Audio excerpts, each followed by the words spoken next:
저는 현재 이 PC를 7년 정도 쓰고 있습니다. 초창기에 부품을 맞췄을 때는 CPU는 i5 4세대 정도, 그래픽카드는 EM텍사의 GeForce 1060 6GB를 샀고요. 그리고 램은 16GB로 시작을 했죠. 메인보드는 그때 아수스 뭐시기였는데 기억이 잘 안 나요. 그리고 중간에 업그레이드를 한번 하게 됩니다. 그때 이제 CPU는 i7 10세대로 업그레이드를 했고 그래픽카드는 그대로 썼습니다. 거기에 램은 이제 16에서 32기가로 늘렸고요. 그리고 바꾸는 김에 메인보드도 MSI 박혁포 시리즈로 바꾸었습니다. 물론 바꾸기 전에 작업 속도도 그렇게 나쁘지는 않았습니다. 하지만 바꾸고 나서는 엄청 좋아졌죠.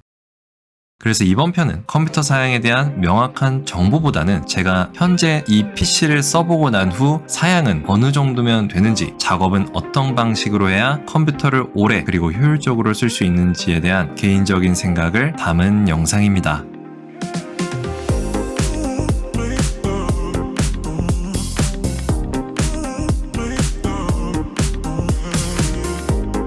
물론 욕심을 부려보자면 모든 부품들을 최고 사양으로 쓰는 게 가장 좋겠지만 뭐지?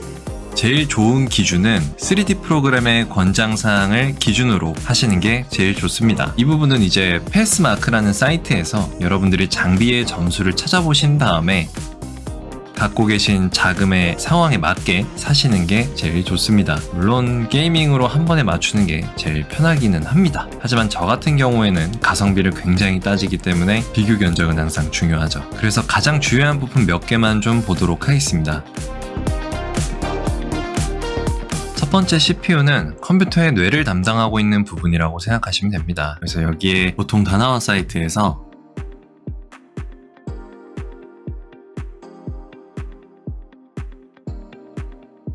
스펙을 보시게 되면 코어라고 나와 있는 부분이 있는데 이 코어의 개수가 저희가 세팅해 놓은 이라디언스 맵의 버켓 개수를 정해주는 기준이 됩니다. 이 코어의 개수가 높을수록 버켓이 많아지고 버켓이 많아지면 렌더링 시간은 당연히 줄어들겠죠. 앞서 말씀드렸다시피 저는 현재 i7 10세대를 쓰고 있습니다. i5 13세대를 쓰시는 분들도 계시는데 작업을 진행하시는데 문제 없다면 상관은 없습니다. 물론 기준은 본인의 자본금 상태에 따라 달라지는 겁니다. 이 세대 앞에 나오는 숫자는 뒤로 갈수록 최근에 나온 시리즈라고 생각하시면 됩니다. 얘는 이제 여러가지 장치를 연결해주는 판이라고 생각하시면 되는데 램을 낄 수 있는 슬롯과 C타입 잭을 꽂을 수 있는지, 그리고 CPU와 소켓 번호가 맞는지, 그리고 USB 개수가 몇 개인지 보고 사셔야 됩니다. 물론 그 외에도 고려사항이 있을 겁니다. 그래서 저는 이 제품을 샀습니다. 그 다음 램은 도로로 따졌을 때 차선의 개수라고 생각하시면 편합니다. 작은 차선의 도로보단 큰 차선의 도로가 교통량이 원활하듯이 컴퓨터도 마찬가지입니다. 여러분들이 작업 시 여러가지 프로그램을 동시에 쓸 수 있게 해주는 장치입니다. 많으면 많을수록 좋습니다. 근데 저는 32기가 정도면 적당하더라고요. 물론 여유가 되시면 64기가까지 하셔도 좋습니다.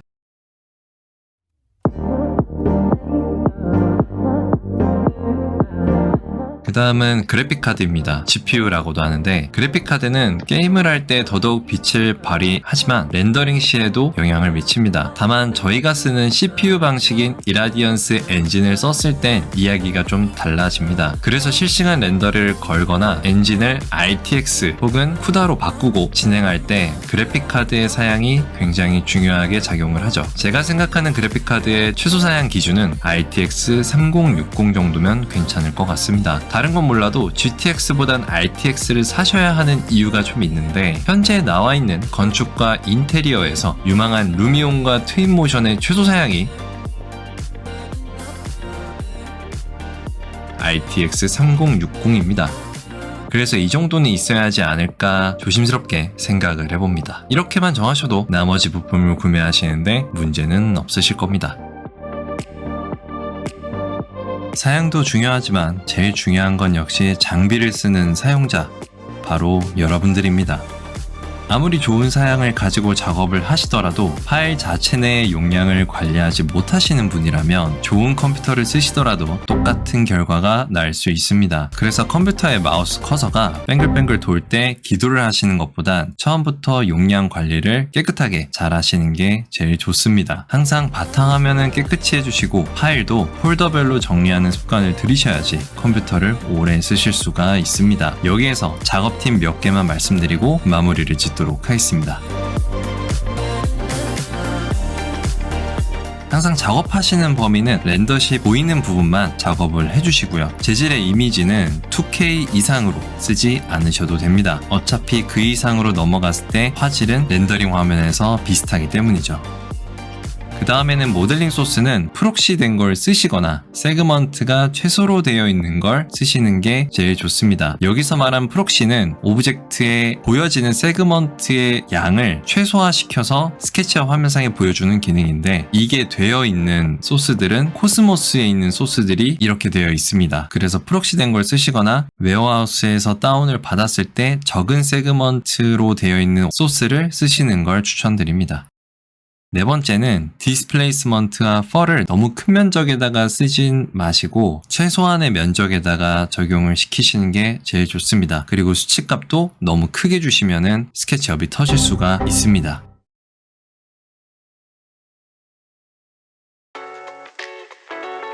다섯 번째 항목이 진짜 중요한데, 웨어하우스에서 썼다 지운 컴포넌트는 스케치업 화면에서만 지우지 말고 루비 파일인 퍼지5를 사용해서 파일 내에서 완전히 삭제해 주시기 바랍니다. 스케치업 화면에서 소스를 지웠다 하더라도 컴포넌트 목록에 남아있으면 그대로 용량으로 인식되기 때문입니다. 마지막으로는 투시도 씬이 너무 많을 경우에는 파일을 분할해서 저장하시기를 바랍니다. 물론 연속적으로 씬이 되어 있는 파일 같은 경우에는 잡으셔도 되기는 하지만, 그게 아니라면 씬 하나당 파일 하나로 작업하셔야지 여러분들이 좀 더 원활하게 빠르게 프로젝트를 마감하실 수 있으실 겁니다. 그렇게 해서 이 정도가 될 것 같습니다. 그럼 여러분들의 작업 속도가 향상되길 기원하면서 영상 이만 마치도록 하겠습니다. 감사합니다. 지금까지 용센이었습니다.